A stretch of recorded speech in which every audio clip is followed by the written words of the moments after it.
ప్రేక్షకులకు అద్భుతమైన కథ చెప్తా. కథ పేరు చిన్న మేడం పెద్ద మేడం. ఎవరి చిన్న మేడం, ఎవరి పెద్ద మేడం?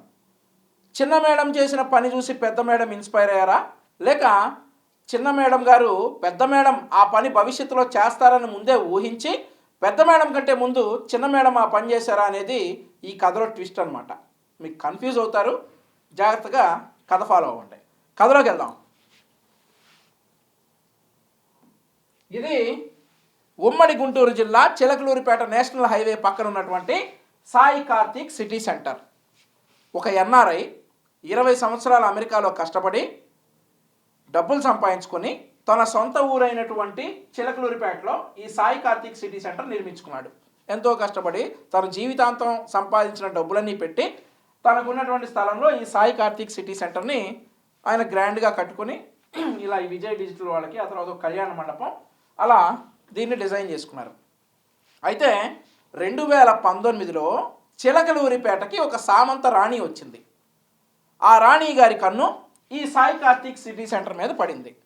ఈ సాయి కార్తిక్ సిటీ సెంటర్ మీదకి రాణి గారి కన్ను పడగానే రాణి గారి మనుషులు ఈ యజమాని దగ్గరకు వచ్చి, నీ సిటీ సెంటర్ మా రాణి గారు అడుగుతున్నారు, నువ్వు మా రాణి గారికి ఈ సిటీ సెంటర్ ఇచ్చేయాలి అని చెప్పేసి ఆదేశాలు జారీ చేశారనమాట.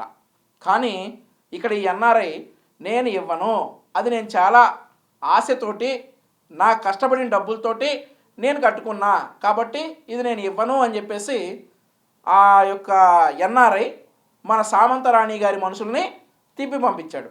అదే విషయాన్ని రాణి గారి మనుషులు రాణి గారికి చెప్పారు. సో రాణి గారికి చెప్పగానే మరి రాణి గారికి కోపం వస్తుంది కదా. అలా మన ఆ సాయి కార్తిక్ సిటీ సెంటర్ ముందున్నటువంటి రోడ్డు మొత్తం తవ్విచ్చేశారనమాట, ఎటు వెళ్ళే వీలు లేకుండా. సో ఇక్కడ మీరు చూడొచ్చు, ఇలా ఈ సాయి కార్తిక్ సిటీ సెంటర్లోకి వెళ్ళేటటువంటి మెయిన్ రోడ్ మొత్తాన్ని తవ్వించేసి మున్సిపాలిటీ అధికారులను ప్రయోగించి ఆ సాయి కార్తిక్ సిటీ సెంటర్ని ఎలాగైనా కానీ తన వశం చేసుకోవాలని చెప్పేసి రాణి గారు విశ్వ ప్రయత్నాలు చేశారు. కానీ అక్కడ ఎన్ఆర్ఐ చాలా స్ట్రాంగ్గా ఉండడంతో అవన్నీ కుదరలా. ఆ తర్వాత ఈ మీడియాలోకి వచ్చి రచ్చరచ్చ అయిపోయేటప్పటికి ఎన్ఆర్ఐని అప్రోచ్, ఇదంతా మేము చేయించలేదని చెప్పు అని అంటే, నువ్వు నా ముందు మైకు పెడితే మాత్రం నువ్వు చేసిన అన్యాయాలన్నీ చెప్పేస్తానన్నాడు ఆ ఎన్ఆర్ఐ. ఆ ఎన్ఆర్ఐ పేరు రావి మురళీమోహన్. దాంతో చేసేది లేక ప్రస్తుతానికి ఈ సాయి కార్తిక్ సిటీ సెంటర్ ఇలా ఉంది. సో ఇది చిన్న మేడం, ఇది చిన్న మేడం చిలకలూరిపేటకు చెందినటువంటి సామంత రాణి చేసిన పని. ఆ తర్వాత ఇది జరిగి 5-6 నెలలు అవుతుంది. ఆ తర్వాత రీసెంట్గా ఒక వీడియో చూద్దాం.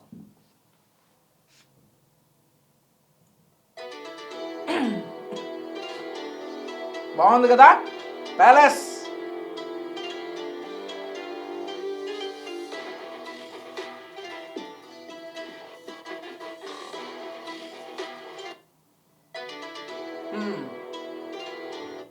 ఈ ప్యాలెస్ పేరు గాదిరాజు ప్యాలెస్.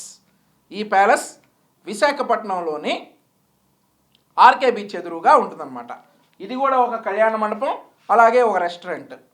అయితే పెద్ద మేడం మొన్న 4 రోజుల క్రితమో మరి ఎన్నో రోజుల క్రితం, వారం క్రితమో ఆ రోడ్డు మీద సయ్యని వెళ్తా ఉంటే పెద్ద మేడం కళలో ఈ రెస్టారెంట్ పడింది, ఈ గాదిరాజు ప్యాలెస్ పడింది. నాకు ఆ ప్యాలెస్ కావాలి అని అన్నారంట.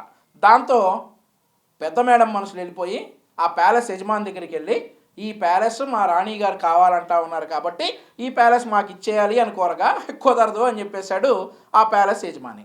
సో ఆ ప్యాలెస్ యజమాని బెదిరించడానికి ఏకంగా ఆ విశాఖపట్నం నగరానికి అడ్మినిస్ట్రేషన్గా పాలించేటటువంటి కీలకమైన వ్యక్తితోటి 22A నోటీసులు ఇప్పించారనమాట. ఈ 22A నోటీసులు ఏంటంటే, ఈ ప్యాలెస్ గవర్నమెంట్ లెక్కల్లో ఉంది, గవర్నమెంట్ భూమిలో ఉంది కాబట్టి ఈ ప్యాలెస్ మీరు ఖాళీ చేయాల్సిందే అని చెప్పేసి విశాఖపట్నం నగరాన్ని చూసుకునేటటువంటి అడ్మినిస్ట్రేటివ్ ఎవరైతే చూసుకుంటారో ఆ ప్యాలెస్ యజమానికి చెప్పడం జరిగింది. దాంతో 10 సంవత్సరాలుగా లేని నొప్పి ఇప్పుడే వచ్చింది అని చెప్పేసి ఆ ప్యాలెస్ యజమాని అడుగుతున్నాడు.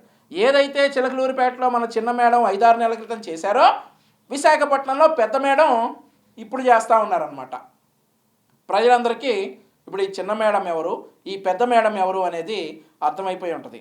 ఇవన్నీ లెక్కల్లోకి వచ్చి బయటకు తెలిసిన విషయాలైతే, ఇట్లాగా బయటికి తెలియని విషయాలు ఆంధ్రప్రదేశ్ రాష్ట్రంలో కొన్ని లక్షల్లో ఉన్నాయని చెప్పేసి కూడా మా దగ్గర ఆధారాలు ఉన్నాయి. కాబట్టి 100 రోజులు ఆంధ్రప్రదేశ్ రాష్ట్ర ప్రజలందరూ కనుక ఓపిక పడితే చంద్రబాబు నాయుడు గారు అధికారంలోకి వస్తారు.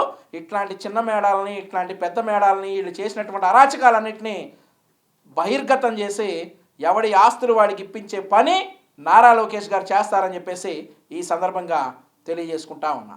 సో ఈ చిన్న మేడం ఎవరు, ఈ పెద్ద మేడం ఎవరు అనేది ప్రేక్షకులు కనుక తెలుసుంటే కామెంట్ చేయండి. Thank you.